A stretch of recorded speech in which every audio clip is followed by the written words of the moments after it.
described and captioned media program. In the classroom and online, dcmp.org.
As I remember, Adam, it was upon this fashion.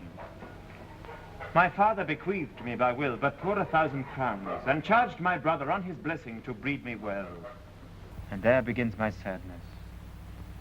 He stays me at home unkept.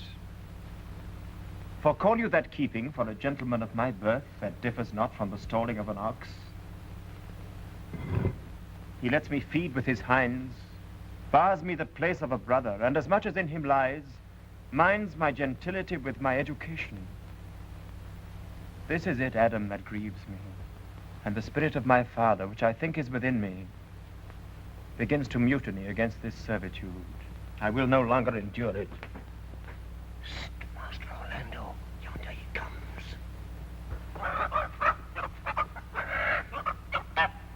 Stay apart, and thou shalt hear how he will shake me up.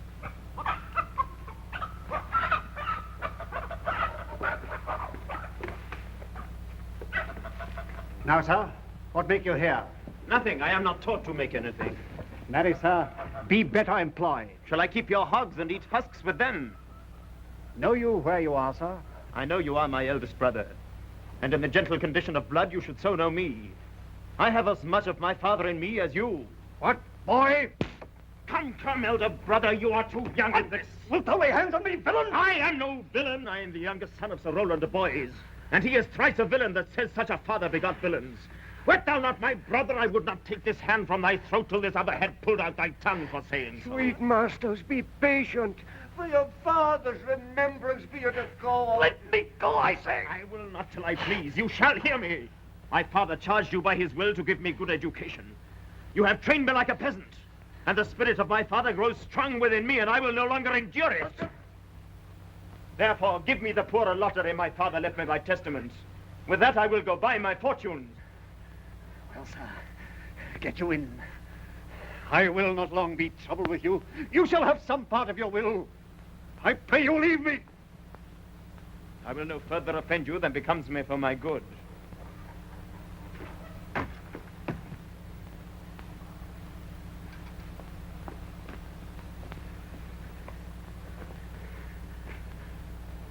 Get you with him, you old dog. Old dog, my lord. Most true, I have lost my teeth in your service.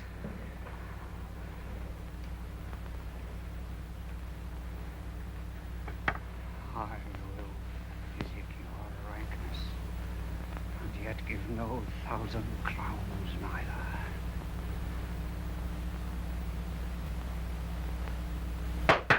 Hola, Dennis!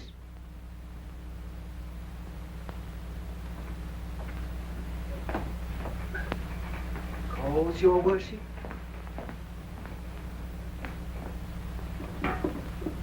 Was not Charles, the Duke's wrestler, here to speak with me? So please you, he is here at the door. Call him in.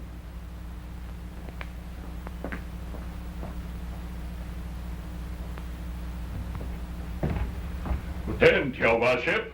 Good, Monsieur Charles. What's the new news at the new court? There is no news at the court, sir, but the old news. That is, the old Duke is banished by his younger brother, the new Duke. Where will the old Duke live? They say he's already in the Forest of Arden, and many merry men with him, and there they live like the old Robin Hood of England. You wrestle tomorrow before the new Duke. Marry, do I, sir? And I came to acquaint you with the matter. I am given, sir, secretly to understand that your younger brother Orlando comes against me to try a fall. Tomorrow, sir, I wrestle for my credit, and he that escapes me without some broken limb shall acquit him well. And therefore, out of my love to you, I came hither to acquaint you, that you might stay him. Charles, I thank thee for thy love to me, which I will most kindly requite. I'll tell thee, Charles, my brother is the stubbornest young fellow of France, a secret and villainous contriver against me, his natural brother. Therefore, use thy discretion. I'd as lief thou didst break his neck as his finger. I'm heartily glad I came hither to you. If he come tomorrow, I'll give him his payment. If ever he go alone again, I'll never wrestle for prize more. And so, God keep your worship. Farewell, good Charles.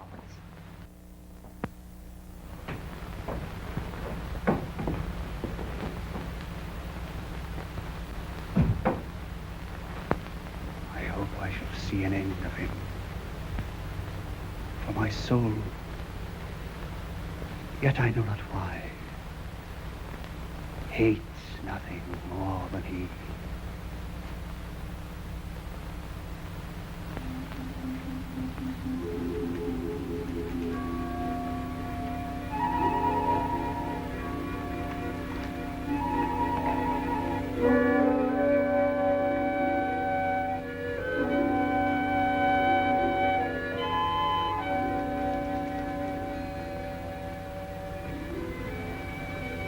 I pray thee, Rosalind, sweet my coz, be merry. Dear Celia, I have shown more mirth than I am mistress of. Unless you could teach me to forget a banished father, you must not learn me how to remember any extraordinary pleasure. Herein I see thou lovest me not with the full weight that I love thee. If my uncle, thy banished father, had banished my uncle, the Duke thy father, so thou hadst been still with me, I could have taught my love to take thy father for mine. So wouldst thou, if the truth of thy love to me were so righteously tempered as mine is to thee. Well, I will forget. You know my father hath no child but I. And truly, when he dies, thou shalt be his heir. For what he hath taken away from thy father perforce, I will render thee again in affection. By mine honor I will. And when I break that oath, let me turn monster. Therefore, my sweet Rose, my dear Rose, be merry. From henceforth I will, Count, and devise sports. Let me see. What think you of falling in love? Marry, I prithee do, to make sport withal. But love no man in good earnest. No? Nor no further in sport neither, than with safety of a pure blush thou mayst in honor come off again. What shall be our sport then? Oh, here comes Monsieur Le Beau, his mouth full of news.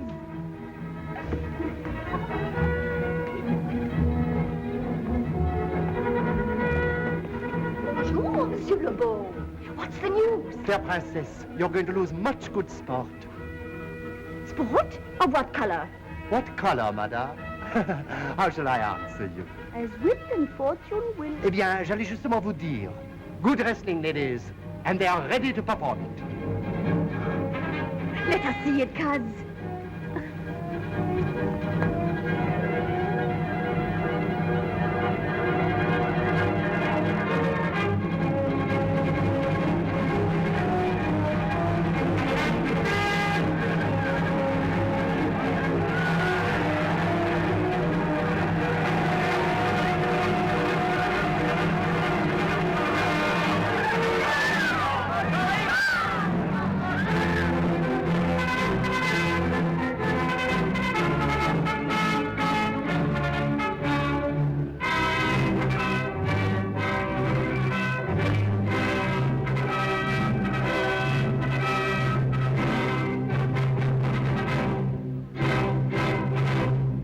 Come on. Since this youth will not be entreated, his own peril on his forwardness.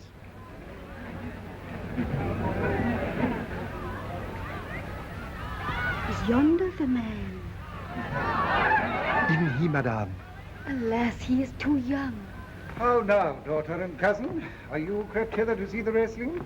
Aye, my liege. So please you give us leave. You will take little delight in it, I can tell you. There is such odds in the man. In pity of the challenger's youth, I would fain dissuade him, but he will not be entreated. Speak to him, ladies. See if you can move him. I'll not be by. Call him hither, good Monsieur Le Beau.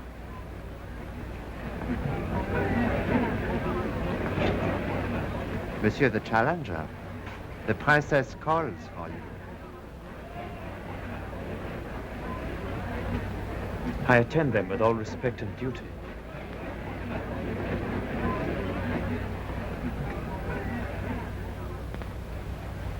Young man, have you challenged Charles the wrestler? No, fair princess. He is the general challenger. I come but in as others do to try with him the strength of my youth. Young gentleman, your spirits are too bold for your years. We pray you for your own sake to give over this attempt. Do, young sir. I beseech you, punish me not with your hard thoughts, wherein I confess me much guilty to deny so fair and excellent ladies anything. But let your fair eyes and gentle wishes go with me to my trial, wherein, if I be foiled, there is but one shamed who was never gracious. If killed, but one dead that is willing to be so. I shall do my friends no wrong, for I have none to lament me. The world no injury, for in it I have nothing. Only in the world I fill up a place which may be better supplied when I have made it empty. The little strength I have, I would it were with you. And mine to eke out hers.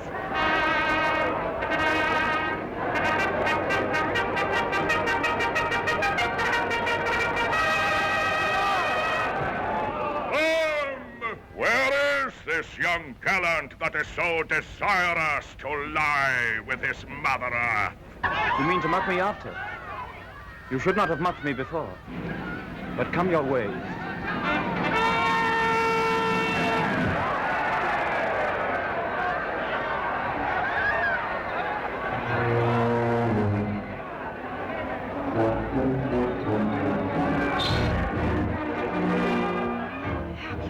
thy speed, young man?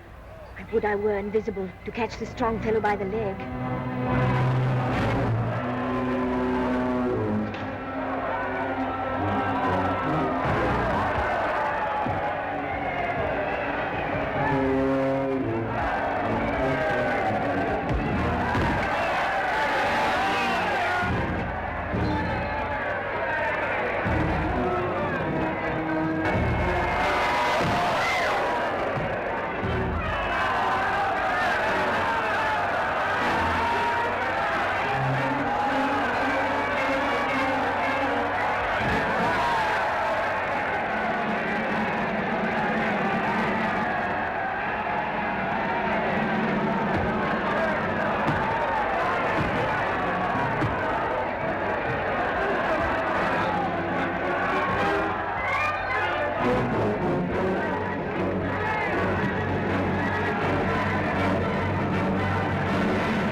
No more! No more!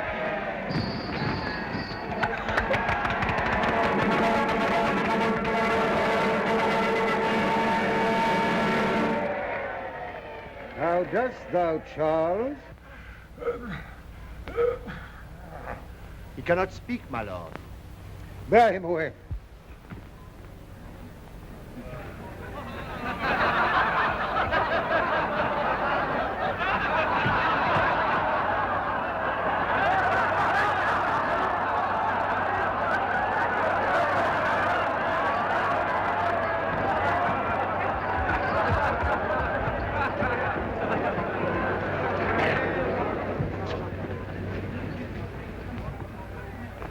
What is thy name, young man?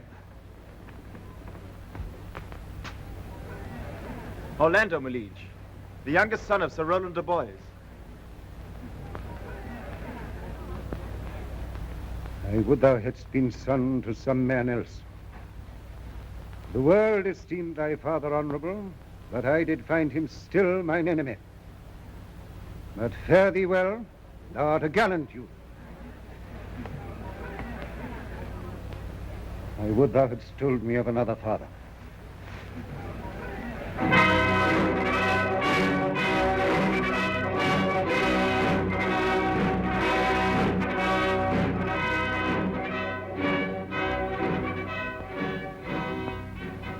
Were I my father, cuz, would I do this?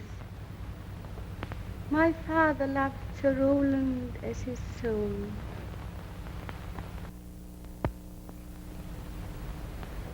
Gentle cousin, let us go thank him and encourage him. Sir, you have well deserved. If you do keep your promises in love but justly, as you have exceeded promise, your mistress shall be happy. Gentlemen, wear this for me, one out of suits with fortune, that could give more, but that her hand lacks means. Shall we go, cuz? Aye. Very well, fair gentlemen. Can I not say thank you? He calls us back. My pride fell with my fortune. I'll ask him what he would. Did you call, sir? Sir, you have wrestled well and overthrown more than your enemies. Will you go, Rosalind? Have with you. Fare you well.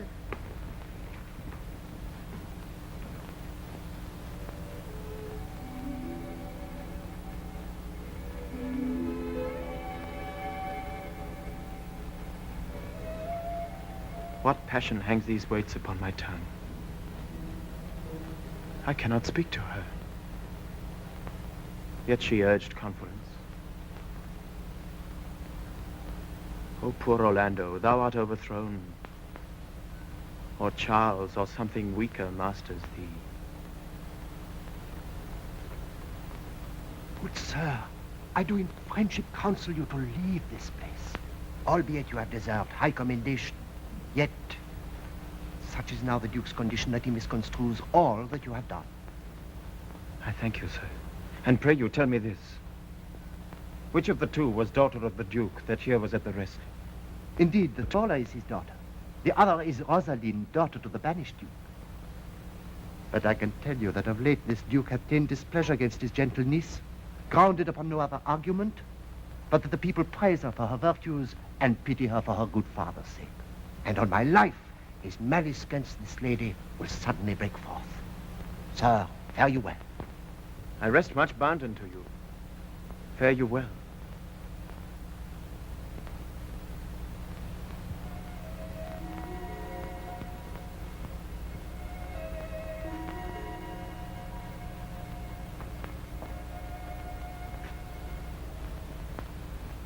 Thus must I from the smoke into the smother, from tyrant duke unto a tyrant brother.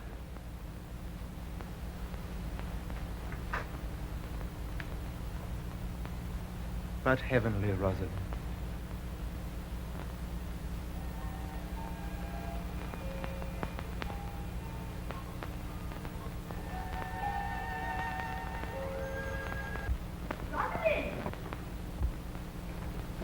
Rosalind! My cousin! Rosalind! Cupid have mercy! Not a word. But one to throw at a dog. But is all this for your father? No. Some of it is for my father's child. Come, come, wrestle with your affection. They take the part of a better wrestler than myself. Is it possible on such a sudden you should fall into so strong a liking with old Sir Roland's youngest son? The Duke, my father, loved his father dearly. Does it therefore ensue that you should love his son dearly? No. By this kind of chase I should hate him. For my father hated his father dearly. Yet I hate not Orlando. No, Faith. Hate him not for my sake. Oh, look. Here comes the Duke.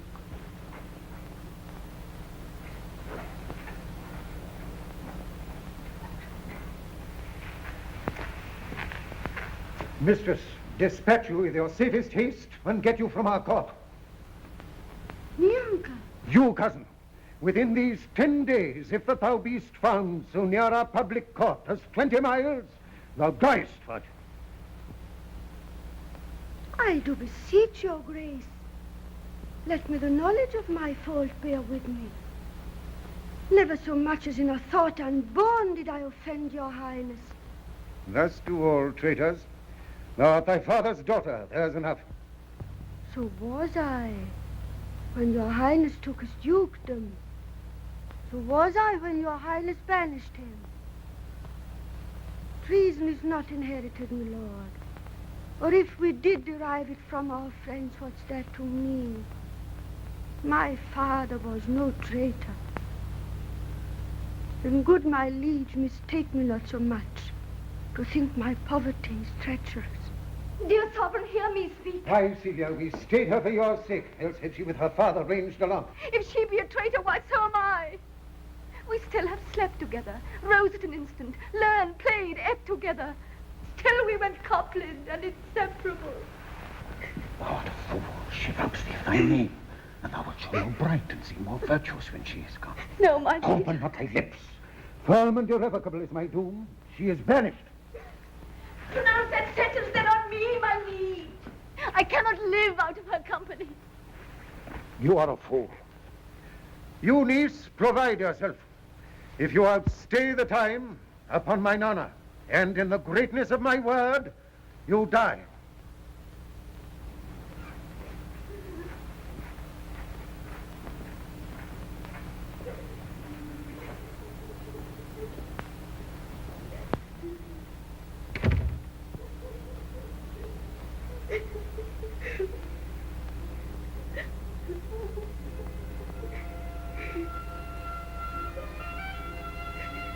My poor Rosalind.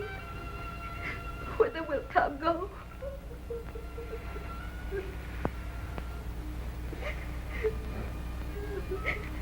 Wilt thou change fathers, I will give thee mine. I charge thee, be not thou more grieved than I am. I have more cause. Thou hast not cut. Prithee be cheerful. Knowest thou not the Duke hath banished me, his daughter?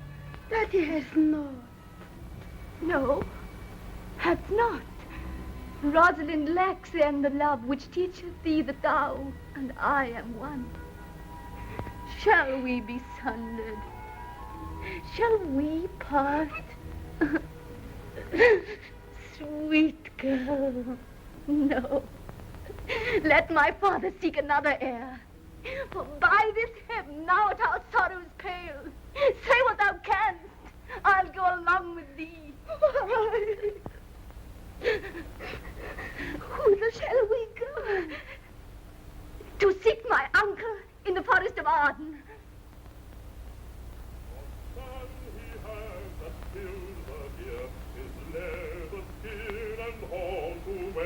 Take thou no scorn to wear the horn. It was a crest ere thou wast born. Thy father's father wore it, and thy father bore it.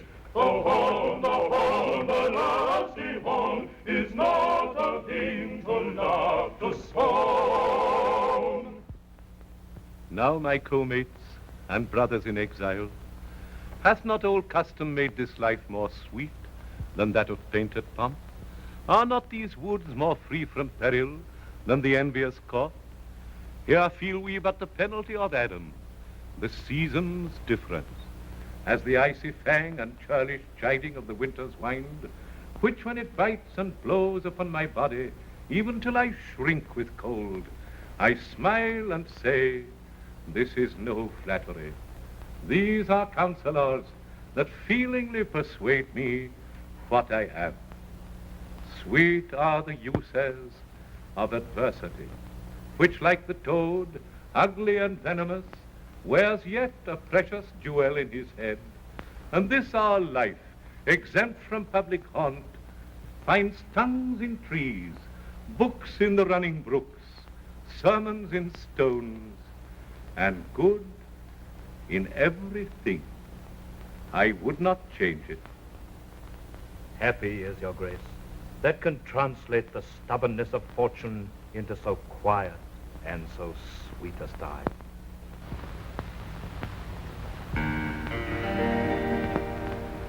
Blow, blow, thou winter wind, thou art not so unkind.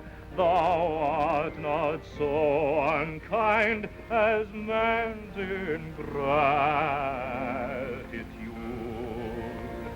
Thy tooth is not so keen because thou art not seen.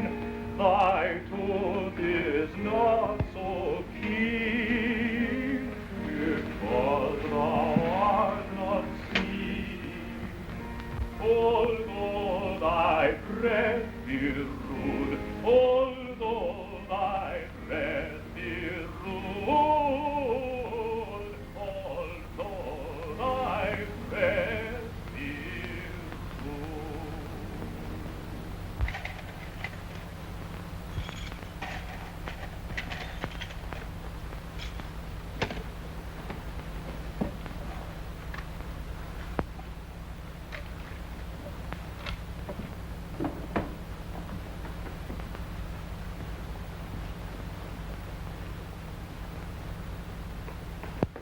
Alas, what danger will it be to us, maids as we are, to travel forth so far? I'll put myself in poor and mean attire, and with a kind of umber smirch my face. The like do you. So shall we pass along and never stir assailants. Were it not better that I did suit me all points like a man, and in my heart Lie there, what hidden woman's fear their will. We'll have a swashing and a marshal outside, as many other mannish cowards have, that do outface it with their semblances. What shall I call thee, who now art a man? I'll have no worse a name than Jove's own page. And therefore, look, you call me Ganymede. But what will you be called? Something that hath reference to my state. No longer Celia, but Aliena. But cousin, what if we essay to steal the clownish fool out of your father's court? Would he not be a comfort to our travel? He'll go along all the wide world with me. Leave me alone to woo him. Let's away.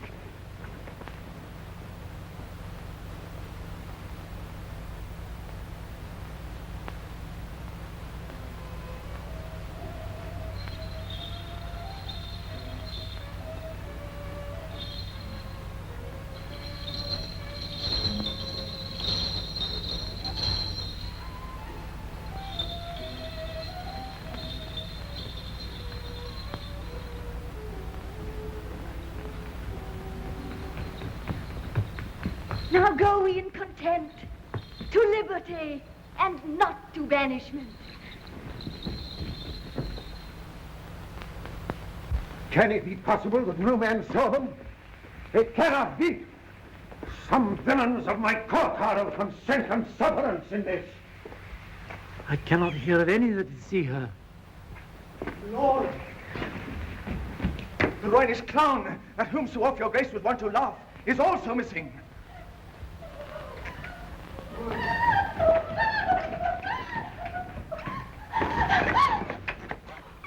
Hesperia, the princess gentlewoman, confesses that she secretly o'erheard your daughter and her cousin much commend the parts and graces of the wrestler that did but lately foil the sinewy Charles, and she believes wherever they are gone, that youth is surely in their company. Send to that wrestler. Fetch that gallant hither. If he be absent, bring his brother to me. I'll make him find him. Do this suddenly. And let not search or inquisition quail to bring again these foolish runaways.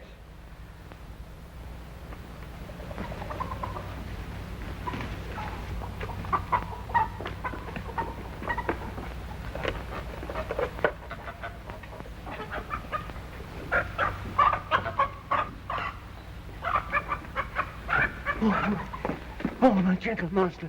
Oh, sweet master. Oh, you memory of old Sir Roland. Why, what's the matter? Oh, unhappy youth. Within this roof, the enemy of all your graces lives, your brother. This night he means to burn the lodging where you used to lie, and you within it. This house is but a butchery. Abhor it, fear it, do not stay in it. Why, whither, Adam, wouldst thou have me go? No matter whither, so you stay not here. What, wouldst thou have me go and beg my food?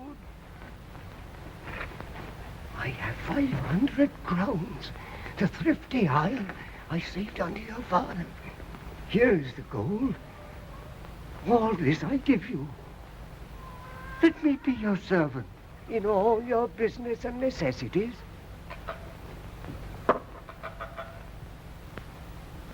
Oh, good old man. How well in thee appears the constant service of the antique world, where service sweat for duty, not for meed. Thou art not for the fashion of these times, where none will serve but for promotion. But come thy ways, we'll go along together, and ere we have thy youthful wages spent, we'll light upon some settled low content.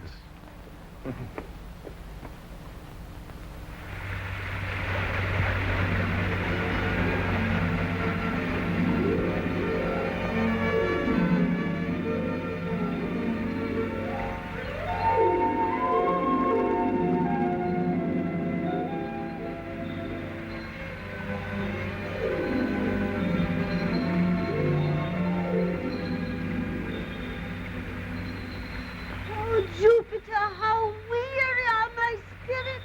I care not for my spirits if my legs were not so weary. I could find it in my heart to disgrace my man's apparel and to cry like a woman. I pray you bear with me. I can go no further. For my part, I had rather bear with you than bear you. Well, this is the forest of Arden. Aye, now am I in Arden, the more fool I. When I was at home, I was at a better place. But travelers must be content. Aye. Be so, good Touchstone.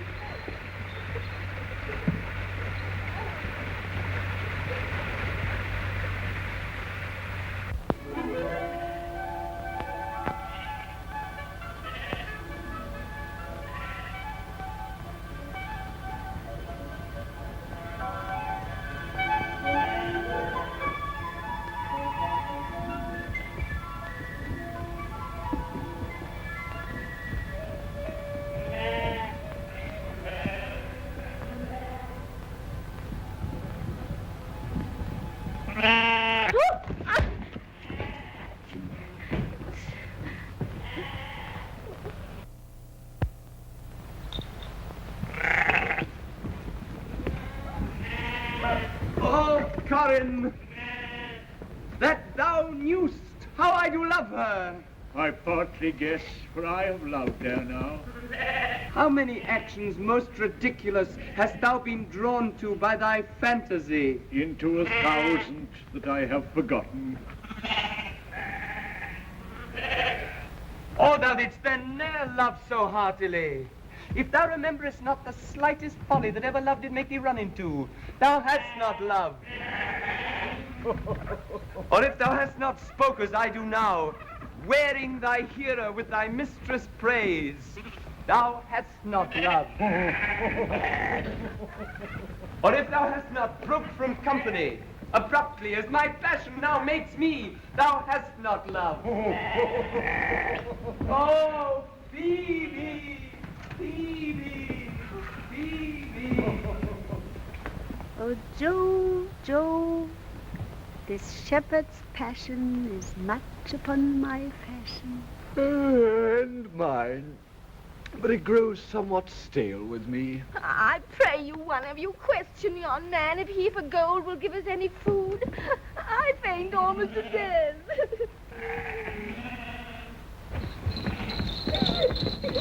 Hello, you clown. Peace, fool, he's not thy kinsman. Who calls? Good morrow to you, friend. And to you, gentle sir, and to you all.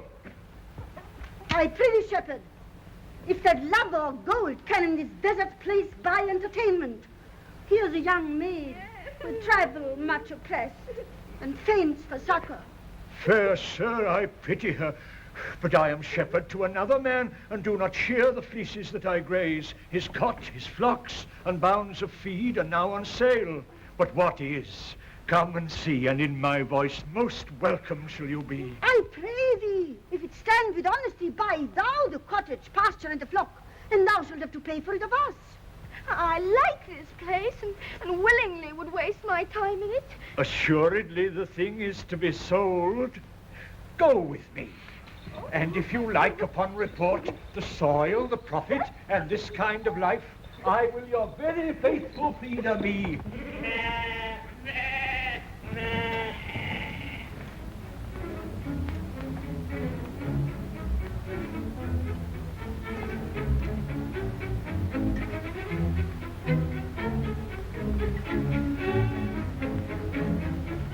Why, how now, monsieur?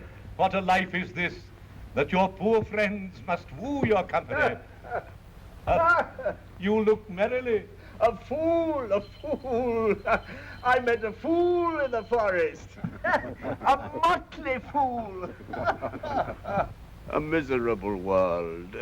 As I do live by food, I met a fool who laid him down and basked him in the sun and railed on Lady Fortune in good terms, in good set terms, and yet a motley fool. Good morrow, fool, quoth I. No, sir, quoth he. Call me not fool till heaven hath sent me fortune. And then he drew a dial from his poke, and looking on it with lackluster eye, says very wisely, it is 10 o'clock. Thus we may see, quoth he, how the world wags. 'Tis but an hour ago since it was 9, and after 1 hour more 'twill be 11. And so from hour to hour we ripe and ripe, and then from hour to hour we rot and rot, and thereby hangs a tale.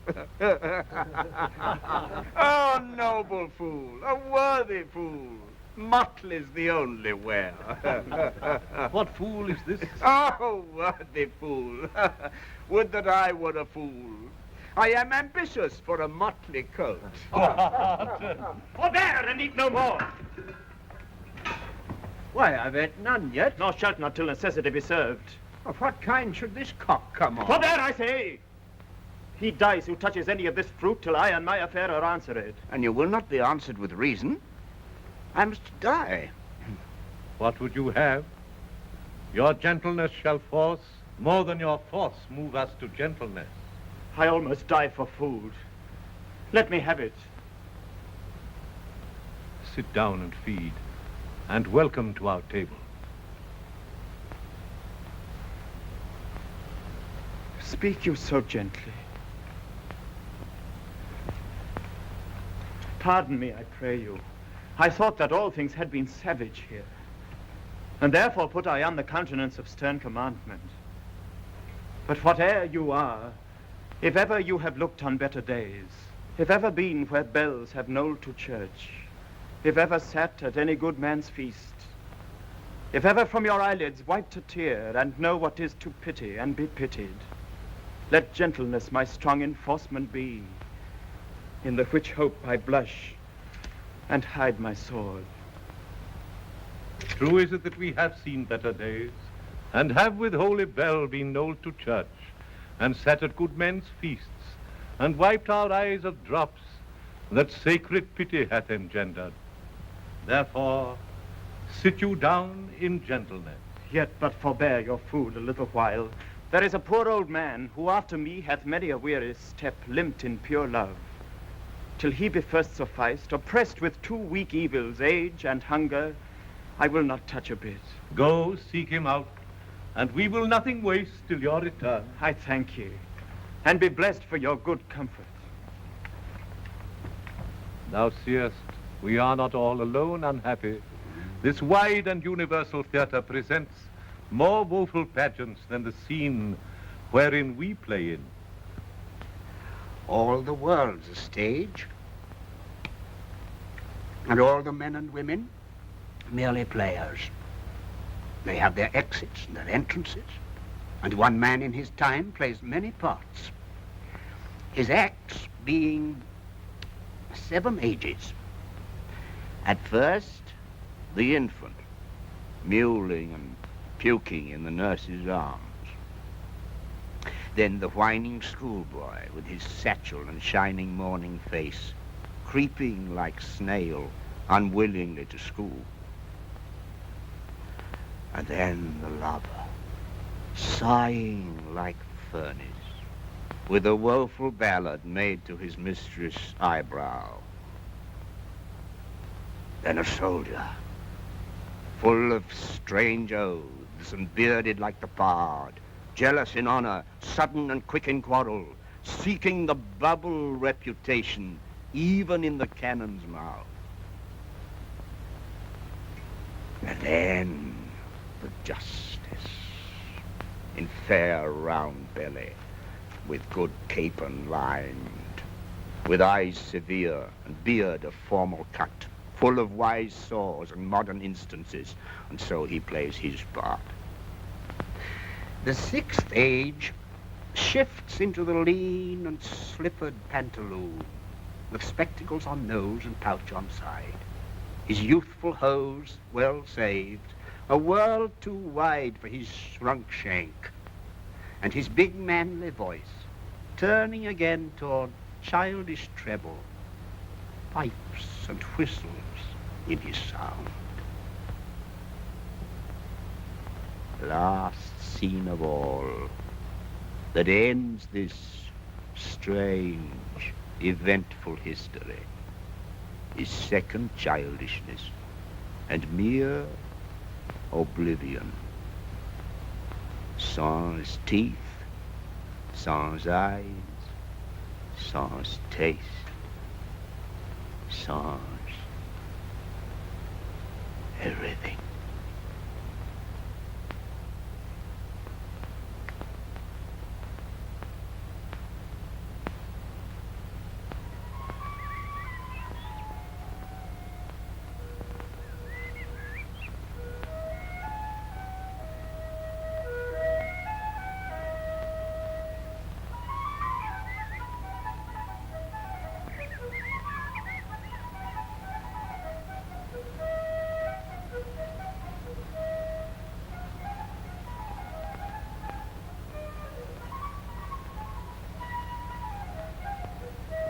If that you were the good Sir Roland's son, as you have whispered faithfully you were, be truly welcome hither.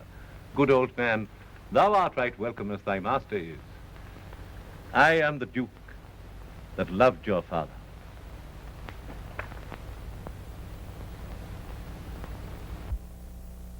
Not seen him since? Sir, that cannot be. But look to it. Find out thy brother, wheresoe'er he is. Seek him with candle. Bring him, dead or living, within this 12 month, or turn thou no more to seek a living in our territory. Thy lands and all things that thou dost call thine worth seizure, do we seize into our hands, till thou canst quit thee by thy brother's mouth of what we think against thee. Oh, that your highness knew my heart in this. I never loved my brother in my life. More villain thou. Well, push him out of doors. And let my officers of such a nature make an extent upon his house and lands. Do this expediently and turn him going.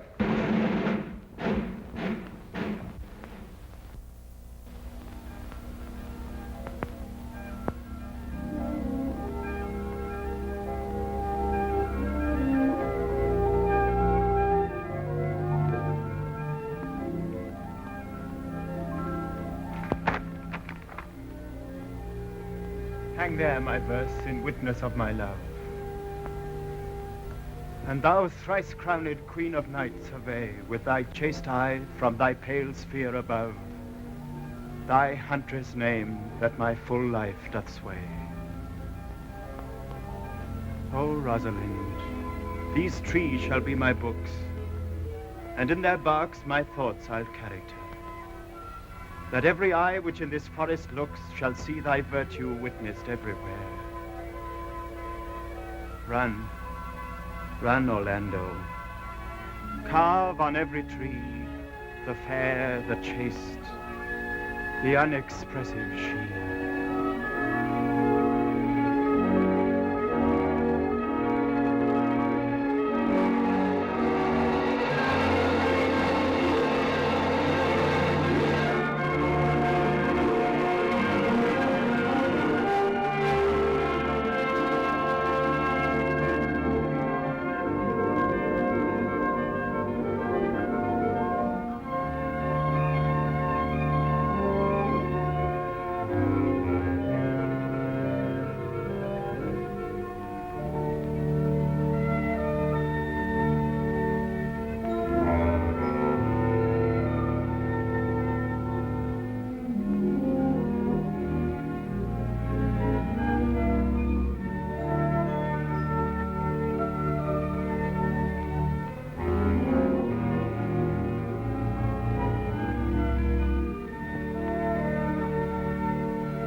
of earth, being mounted on the wind, through all the world bears Rosalind. All the pictures fair as line are but black to Rosaline. Let no face be kept in mind but the fair of Rosaline. I'll rhyme you so 8 years together. Oh. Dinners and suppers and sleeping hours accepted. Out with it! For a taste. If a heart do lack a hind, let him seek out Rosaline. Oh, stop! If the cat will after kind, so be sure will Rosaline. Fool! Winter garments must be lined, so must slender Rosaline. Sweetest nut hath sourest rind, such a nut is Rosaline. He that sweetest rose will find must find love's prick and Rosaline. Stop, you dull fool! This is a very false gallop of verses. Why do you infect yourself with them? I found them on a tree. Truly, the tree yields bad fruit. Peace. Helen's cheek, but not her heart. Cleopatra's majesty. Atalanta's better part. Sad Lucretia's modesty. Thus Rosalind of many parts by heavenly Cyril was devised, of many faces, eyes, and hearts, to have the touches dearest prized. Heaven would that she these gifts should have, and I to live and die her slave. Most gentle Pulpita. How now, Bex? Shepherd, go off a little. Shepherd, go off a little. Go with him, Sirrah.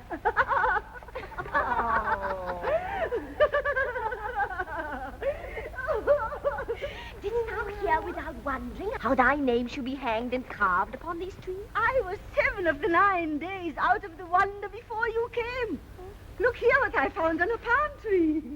I was never so berhymed since Pythagoras' time, when I was an Irish rat, which I can hardly remember. Trow you who has done this? Is it a man? And a chain you once wore about his neck.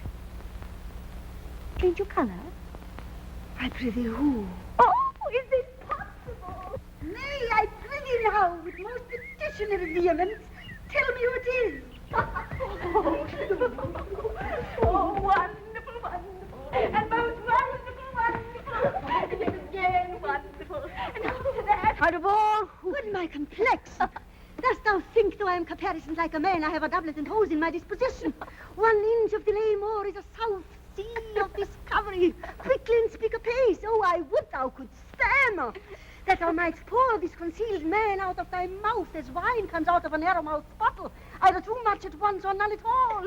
I prithee, take the cork out of thy mouth, that I may drink thy tidings. So you may put a man in your belly. What manner of man? Is his head worth a hat, or his chin worth a beard? Nay, he hath but a little beard. Why, God will send more if the man will be thankful. Let me stay the growth of his beard, if thou delay me not the knowledge of his chin. It is who? Young who? Orlando.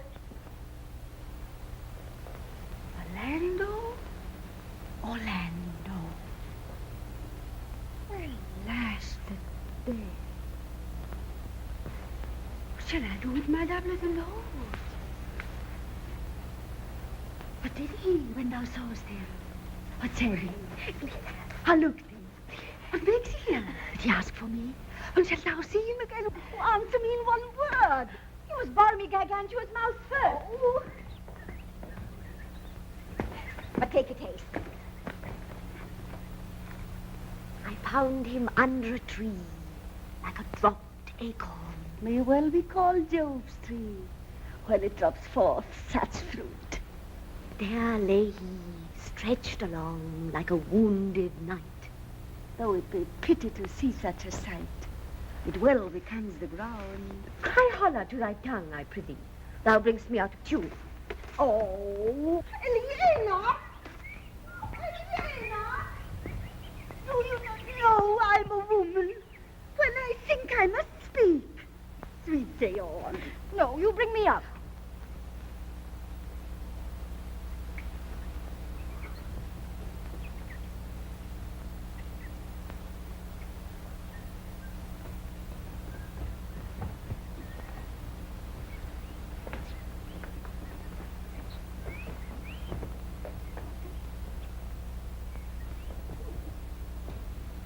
I thank you for your company. For good faith, I had as lief have been myself alone. And so had I. But yet for fashion's sake, I thank you too for your society. God be with you. Let's meet as little as we can. I do desire we may be better strangers. I pray you, mar no more trees with writing love songs in their barks. I pray you, mar no more of my verses with reading them ill-favoredly. Rosalind is your love's name. Yes, just. I do not like her name. There was no thought of pleasing you when she was christened. What stature is she of? Just as high as my heart. You're full of pretty answers. I am weary of you. I'll tarry no longer with you. Farewell, good Signor Love. I am glad of your departure. Adieu, good Monsieur Melancholy. Hiya, Forrester, do you hear? Very well. What would you? I pray you, what is the clock? You should ask what time of day. There is no clock in the forest. And there is no true lover in the forest, else sighing every minute and groaning every hour would detect the lazy foot of time as well as the clock. Where dwell you, pretty youth? With this shepherdess, my sister. Here in the skirts of the forest, like fringe upon a petticoat. Your accent is something finer than you could purchase in so removed a dwelling. I have been told so of many. But indeed, an old religious uncle of mine taught me to speak. He was in his youth an inland man, one that knew courtship too well, for there he fell in love. I've heard him read many lectures against it, and I thank God I'm not a woman to be touched with so many giddy offenses. Can you remember any of the principal evils that he laid to the charge of women? I pray thee recount some of them. No. I will not cast away my physic, but on those that are sick. There is a man haunts the forest that abuses our young plants with carving Rosalind on their barks, hangs odes upon hawthorns and elegies on brambles, and all forsooth defying the name of Rosalind. If I could meet that fancy monger, I would give him some good counsel, for he seems to have the quotidian of love upon him. I am he that is so love-shaked. I pray you tell me your remedy. There is none of my uncle's marks upon you. He taught me how to know a man in love. What were his marks? A lean cheek, which you have not. A blue eye, and sunken, which you have not. A beard neglected, which you have not. Then your hose should be ungartered, your bonnet unbanded, your sleeve unbuttoned, your shoe untied, and everything about you demonstrating a careless desolation. But you are no such man. You are rather point device in your accoutrements, as loving yourself and seeming the lover of any other. I swear to thee, youth, by the white hand of Rosalind, I am that he, that unfortunate he. But are you as much in love as your rhymes speak? Neither rhyme nor reason can express how much. Love is merely a madness, yet I profess curing it by counsel. Did you ever cure any soul? Mm-hmm. One. And in this manner, he was to imagine me, his love, his mistress, and I set him every day to woo me, at which time I, being but a moonish youth, would now like him, now loathe him, then entertain him, then forswear him, now weep for him, now spit at him, that I drave my suitor from his mad humor of love into a living humor of madness. And thus I cured him.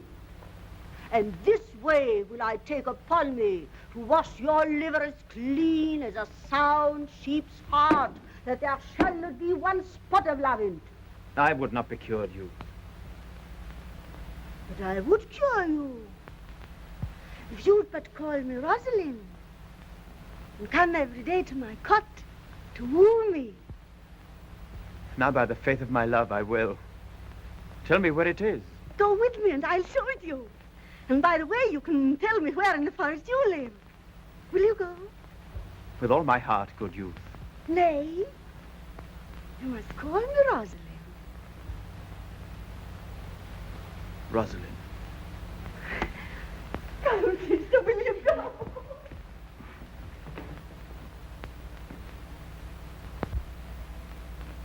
Therefore take the present time with the hay and the hoe and the hay, nonny no.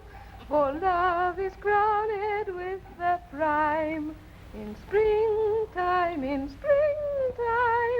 the only pretty ring time, when the birds do sing, hey ding-a-ding-a-ding, hey ding-a-ding-a-ding, sweet lovers love the spring. How now, Audrey? Am I the man yet? Doth my simple features content you? Lord want us, what features? Truly, I would the gods had made thee poetical. I do not know what poetical is. Is it honest in word and deed? Nay, truly, for the truest poetry is the most feigning. Do you wish then that the gods had made me poetical? I do, truly, for thou swearest to me thou art honest. Now, if thou wert a poet, I might have some hope thou didst fail. Would you not have me honest? Nay, truly, unless thou wert hard favored.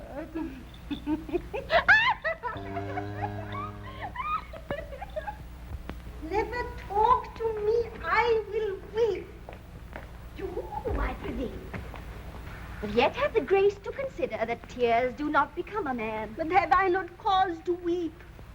As good a cause as one would desire. Therefore weep. His very hair is of the dissembling color. Even browner than Judas's. Mary, his kisses are Judas's own children. His hair is of a good color. An excellent color. Your chestnut was ever the only color. And his kissing is as full of sanctity as the touch of holy bread.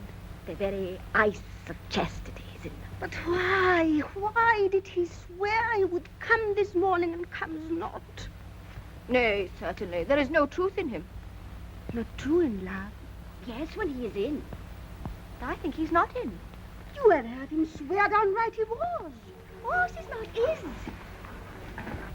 Besides, the oath of a lover is no stronger than the word of a tapster. He attends here in the forest on the Duke, your father.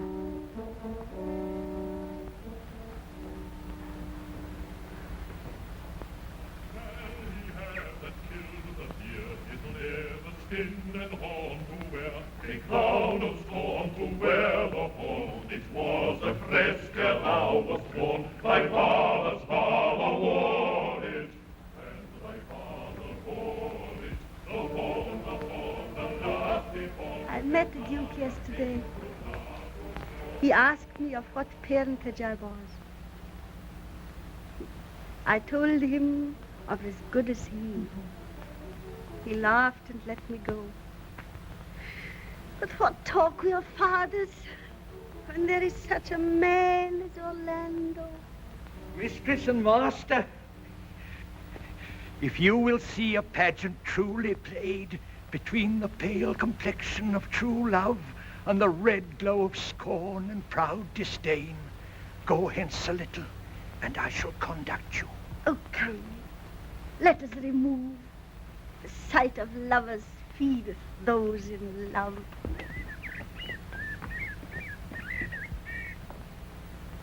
Sweet Phoebe, do not scorn me. Do not, Phoebe. Say that you love me not, but say not so in bitterness. I fly thee, for I would not injure thee. Thou tell'st me there is murder in mine eyes. 'Tis pretty sure and very probable. And if mine eyes can wound, now let them kill thee. Now counterfeit the swoon. Why now fall down? Oh, if thou canst not. Oh, for shame, for shame. Lie not to say mine eyes are murderers. Oh, dear Phoebe, if ever, as that ever may be near, you meet in some fresh cheek the power of fancy, then shall you know the wounds invisible that love's keen arrows make. But till that time, come not thou near me. And when that time comes, afflict me with thy mocks. Pity me not. As till that time, I shall not pity thee. And why, I pray you, who might be your mother, that you insult, exult, and all at once over the wretched? What? Though you have no beauty, must you therefore be proud and pitiless? Why? What means this? Why do you look on me? Odds my little life, I think she means to tangle my eyes too. No! Faith, proud mistress, hope not after it. 'Tis not your inky brows, your black silk hair, your blue eyeballs, nor your cheek of cream that can entame my spirits to your worship. You foolish shepherd, wherefore do you follow her like foggy south puffing with wind and rain? You are 1,000 times a properer man than she a woman. 'Tis not her glass, but you that flatters her. But, mistress, know yourself. Down on your knees. Thank heaven fasting for a good man's love. For I must tell you, friendly, in your ears, sell when you can. You are not for all markets. So take her to thee, shepherd. Fare you well. Sweet youth, I pray you, chide a year together. I had rather hear you chide than this man woo. I pray you do not fall in love with me, for I am falser than vows made in wine. Besides, I like you not. Come, sister, let us go.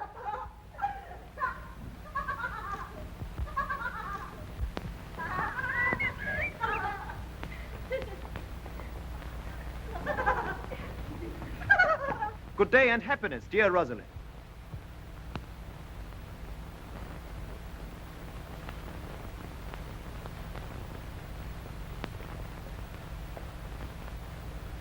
Good day and happiness, dear Rosalind.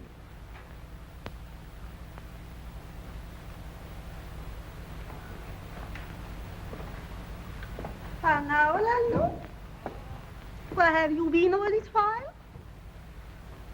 You a lover. And you serve me such another trick, never come in my sight anymore. My fair Rosalind, I came within an hour of my promise. Break an hour's promise in love. Huh. He that will divide a minute into 1,000 parts and break but a part of 1,000th part of a minute in the affairs of love. It may be said of him that Cupid hath clapped him on the shoulder, but I'll warrant him heart whole. Pardon me, dear Rosalind. Nay, and you be so tardy, come no more in my sight. I had as lief be a wood of a snail. Of a snail? Aye, of a snail. For though he comes slowly, he carries his house on his head. A better jointure, I think, than you make a woman. Besides, he brings his destiny with him. What's that?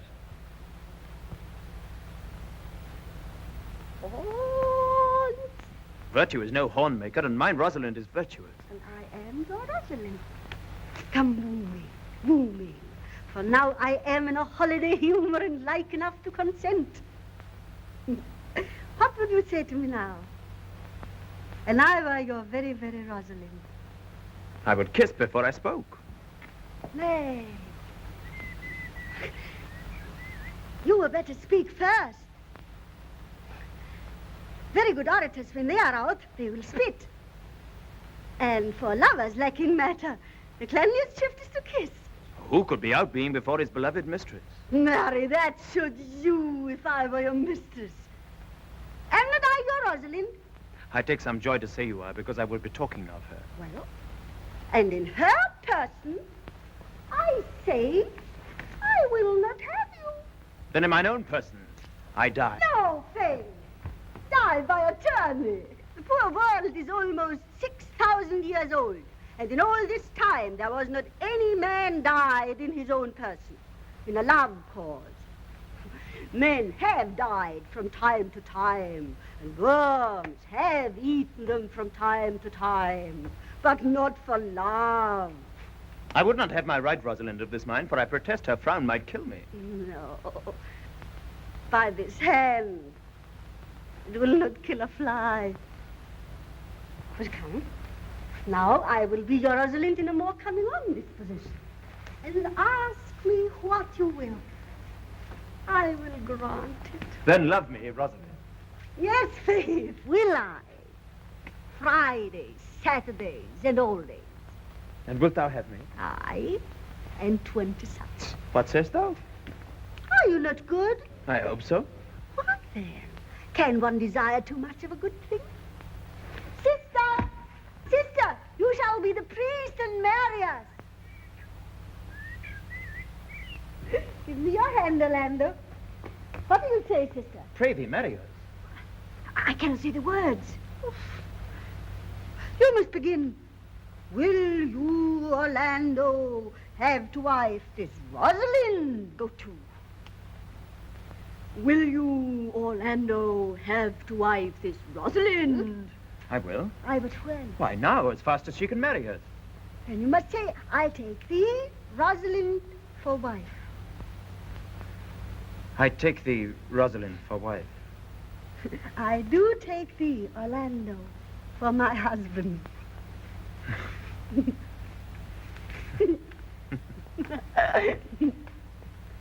Tell me, Orlando, how long would you have her after you've possessed her? Forever and a day. Stay a day without the ever. Oh, no, Orlando. Men are April when they woo, and December when they wed. Mates are made when they are maids. But the sky changes when they are wives. But will my Rosalind do so? By my life, she'll do as I do. Oh, but she is wise. She's wise. But the wise are the wayward. For these 2 hours, Rosalind, I will leave thee. Alas, dear love, I cannot lack thee 2 hours. I must attend the Duke at dinner. By 2 o'clock, I will be with thee again. Aye? Go your ways, go your ways. I knew what you would prove. My friends told me as much, and I thought no less. That flattering tongue of yours won me. 'Tis but one more cast away. And so come death. 2 o'clock is your hour. Aye, sweet Rosalind. By my troth, and in good earnest, and so God mend me, and by all pretty oaths that are no dangerous, if you break but 1 jot of your promise, or come 1 minute behind your hour, I will think you the most pathetically break promise, and the most hollow lover, and the most unworthy of her you call Rosalind. Therefore beware and keep your promise. With no less religion than if thou wert indeed my Rosalind. So adieu. Adieu.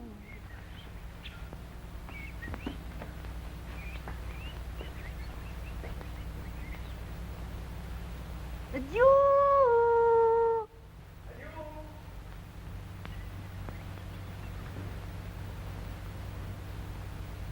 Adieu.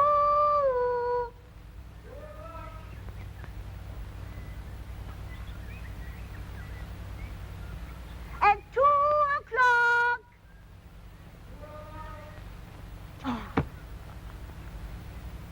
At 2 o'clock. At 2. At 2. 2 o'clock. At 2 o'clock. At 2 o'clock. You have simply misused our sex in your love prate. Cuz, my pretty little cuz, that thou didst know how many fathom deep I am in love. Oh, but it cannot be sounded. My affection hath an unknown bottom, like the Bay of Portugal. Rather bottomless. Oh, I'll tell thee, Aliena, I cannot be out of the sight of Orlando. Oh, I'll go, find the shadow, and sigh till he comes. And I'll sleep.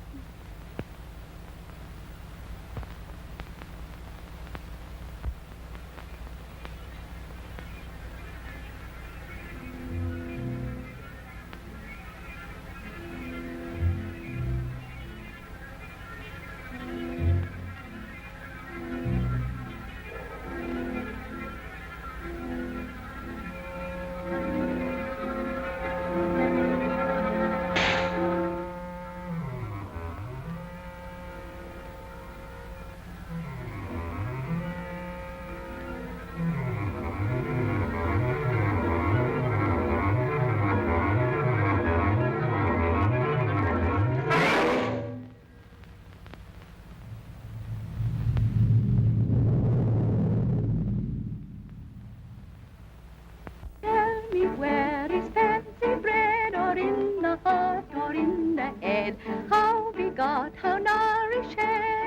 Reply, reply. It is engendered in the eyes with gazing fed, and fancy dies in the cradle where it lies. Let us all in fancy's knell, I'll begin it. Ding dong bell, ding dong bell. What say you now? Is it not past 2 o'clock? And here much Orlando. I warrant you, with pure love and troubled brain, he hath ta'en his bow and arrows and is gone forth to sleep. Oh. Good morrow, fair ones. Are not you the owners of this house? It is no boast being asked to say we are.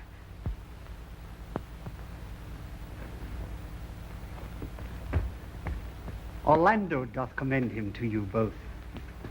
And to that youth he calls his Rosalind, he sends this blood-stained napkin.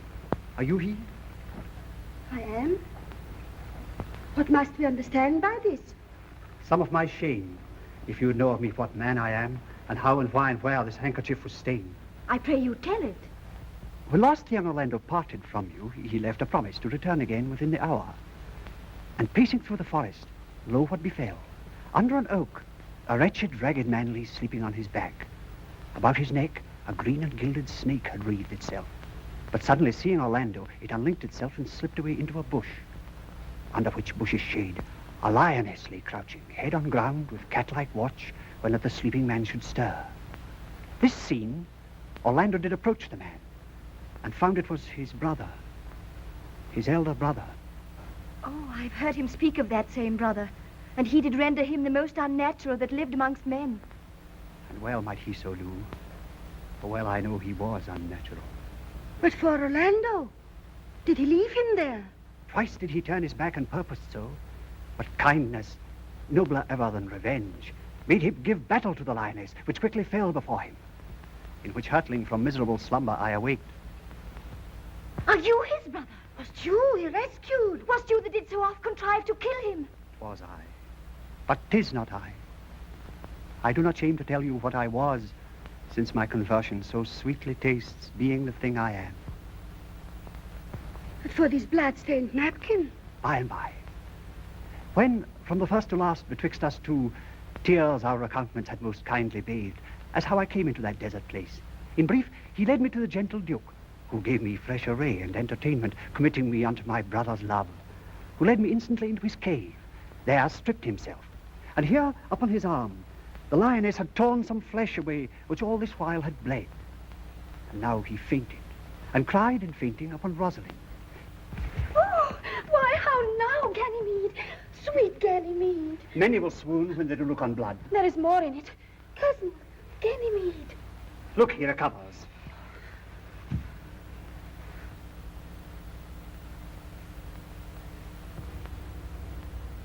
I would have wanted home. We'll lead you thither. I pray you, will you take him by the arm? Be of good cheer, youth. You are man. You lack a man's heart. I do so. I confess it. I pray you, sir, tell your brother how well I counterfeit. This is not counterfeit. There is too great testimony in your complexion. It is a passion of earnest. Counterfeit, I assure you. Well, then take a good heart and counterfeit to be a man.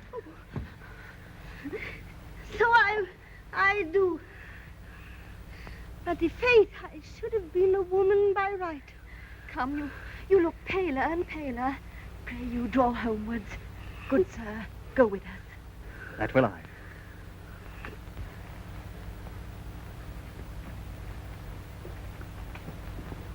Counterfeit, I assure you.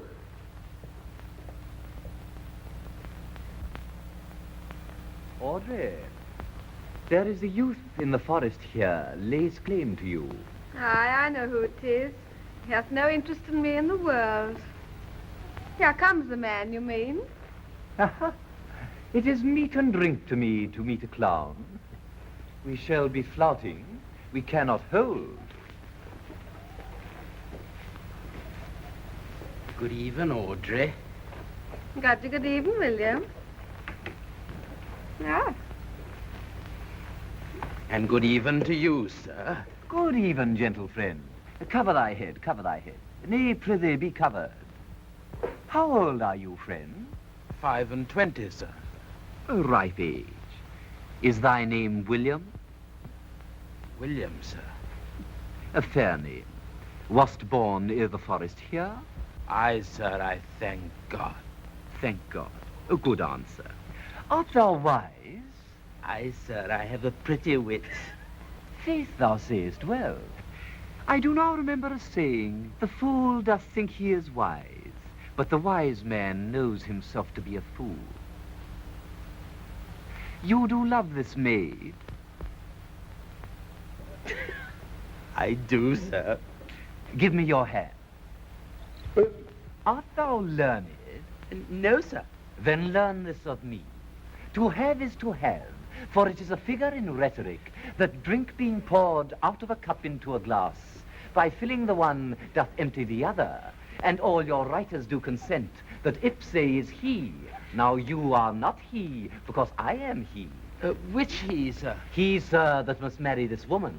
Therefore, you clown, abandon the society of this female, or, clown, thou perishest. Or, to thy better understanding, diest. Or, to wit, I kill thee, make thee away, translate thy life into death. I will kill thee 150 ways. Therefore, tremble and depart. Do good, William. God rest you merry, sir.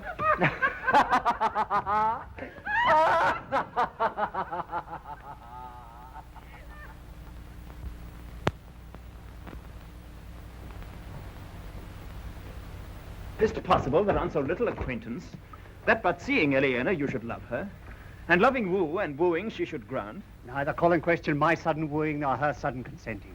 But say with me, I love Eleanor. Tell me where is fancy bred, or in the heart, or in the head? How be God, how now you shed? Reply, reply, reply, reply. Let your wedding be tomorrow. Thither will I invite the Duke and all his contented followers. Go you and prepare Eleanor.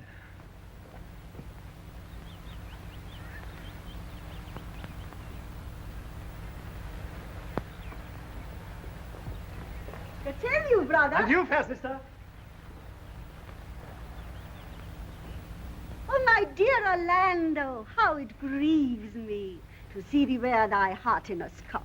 It is my arm. I thought thy heart had been wounded by the claws of a lion. Wounded it is, but with the eyes of a lady. Did your brother tell you how I counterfeited to swoon when he showed me your handkerchief? Aye, and greater wonders than that. I know where you are. Nay, 'tis true, there was never anything so sudden. For your brother and my sister, they are in the very wrath of love. They will together. Clubs cannot part them. They shall be married tomorrow, and I will bid the Duke to the nuptial. But oh, how bitter a thing it is to look into happiness through another man's eyes. By so much the more shall I tomorrow be at the height of heart heaviness. By how much I shall think my brother happy in having what he wishes for. Why then, tomorrow I cannot serve your turn for Rosalind? I can live no longer by thinking. I will weary you then no longer with idle talking. Know of me then that I can do strange things. I have, since I was 3 years old, conversed with a magician. And if you do love Rosalind so near the heart as your gesture cries it out, you shall marry her when your brother marries Elena. It is not impossible for me to set her before your eyes tomorrow, human as she is, and without any danger. Speakst thou in sober meanings? I do, by my life, which I tender dearly, though I say I'm a magician. Therefore, put you on your best array. Bid your best friends, for if you will be married tomorrow, you shall, and to Rosalind, if you will. You have done me much ungentleness. I care not if I have. It is my study to seem despiteful and ungentle to you. You are there followed by a faithful shepherd. Look upon him, love him, he worships you. Oh, good shepherd, tell this youth what 'tis to love. 'Tis to be all made of sighs and tears, and so am I for Phoebe. And I for Ganymede. And I for Rosalind. And I for no woman. It is to be all made of faith and service, and so am I for Phoebe. And I for Ganymede. And I for Rosalind. And I for no woman. It is to be all made of fantasy, all made of passion, and all made of wishes, all adoration, duty, and observance, all humbleness, all patience and impatience, all purity, all trial, and all obedience. And so am I for Phoebe. And so am I for Ganymede. And so am I for Rosalind. And so am I for no woman. Pray no more of this. 'Tis like the howling of Irish wolves against the moon. I will help you if I can. I would love you if I could. Tomorrow, meet me all together. I will marry you, if ever I marry woman. And I'll be married tomorrow.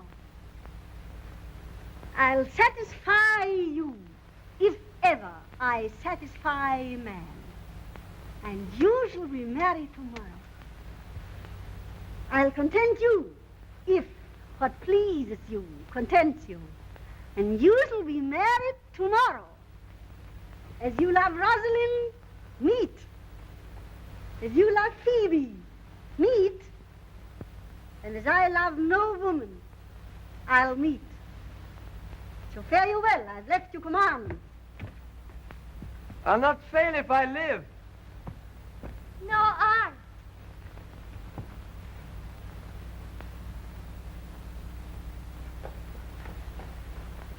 Nor I.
Good Duke, receive thy daughter.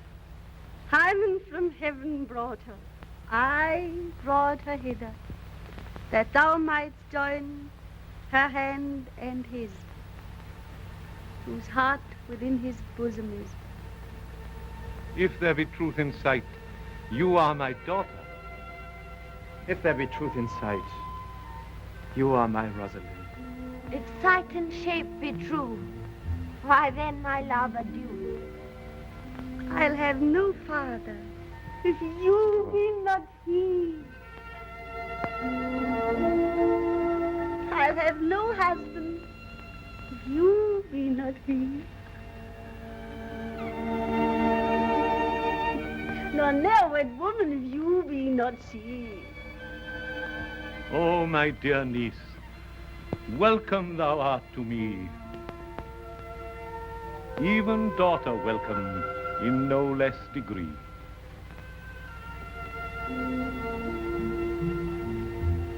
I will not eat my word, now thou art mine.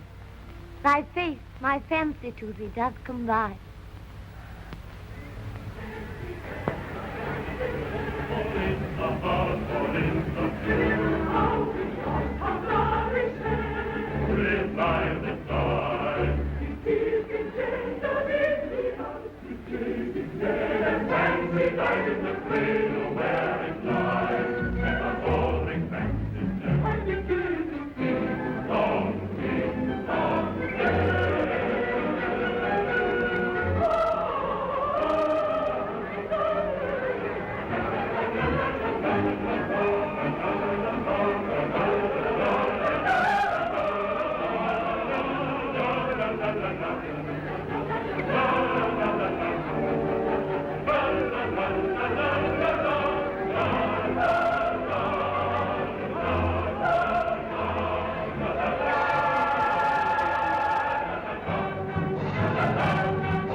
Let me have audience for a word or two. Duke Frederick, hearing how that every day men of great worth resorted to this forest, addressed a mighty power which were on foot in his own conduct, purposely to take his brother here and put him to the sword.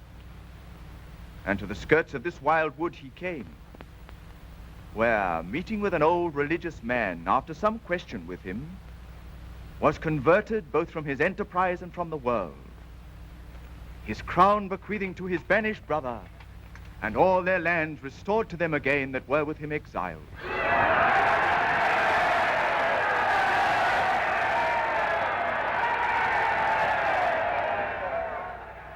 Welcome, young man. Thou offerest fairly to my daughter's wedding. Meantime, forget this new fallen dignity and fall into our rustic revelry. Proceed, proceed. We will begin these rites as we do trust they'll end in true delight.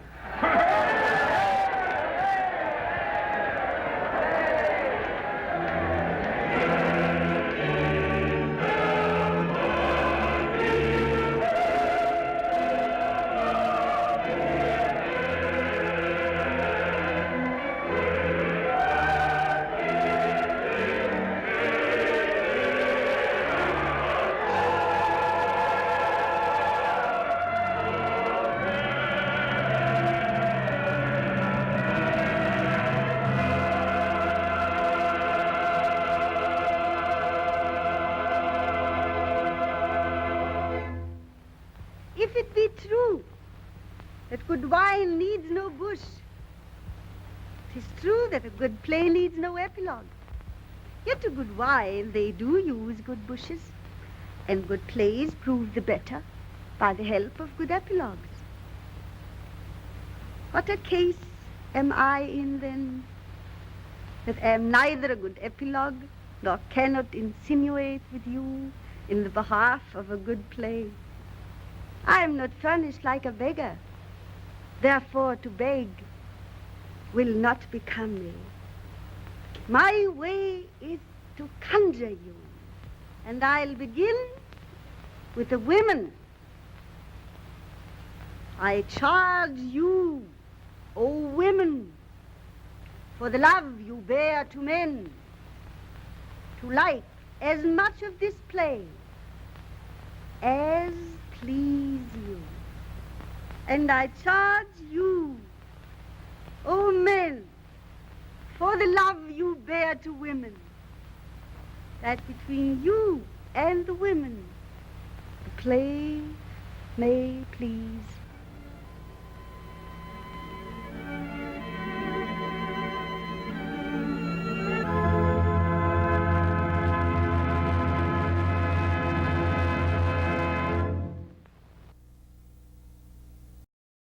The Described and Captioned Media program provides services designed to benefit students who are blind, visually impaired, deaf, hard of hearing, and deaf-blind.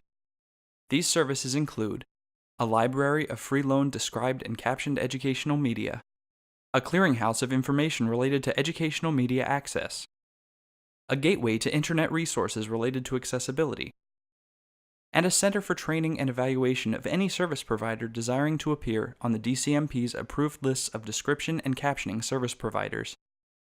There are no user registration or service fees. Visit the DCMP at dcmp.org. The DCMP is funded by the U.S. Department of Education and administered by the National Association of the Deaf.